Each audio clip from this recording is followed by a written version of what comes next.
Hello, my name is Sarah Myers, and I'm a junior at Wilmington University. I am in the Elementary and Special Education Dual Certification program. I currently work at Eastover as a paraprofessional for their 21st Century After School program. There, I teach academic and social enrichment from K to 4th graders.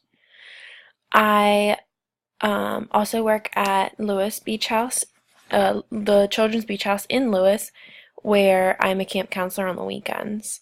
For fun, I definitely work a lot, and I'm taking 21 credits this semester, so I'm going through a lot of that.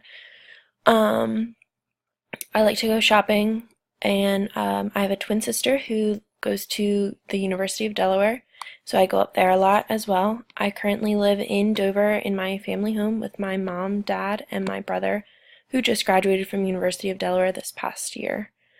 Um, I also have a dog named Molly who takes up a lot of my time as well. And I'm just ready for this semester to get started and end, and then I will be participating in the year-long residency program starting next fall. I'll be in a kindergarten classroom at Town Point, which I'm super excited for. So, thank you for watching.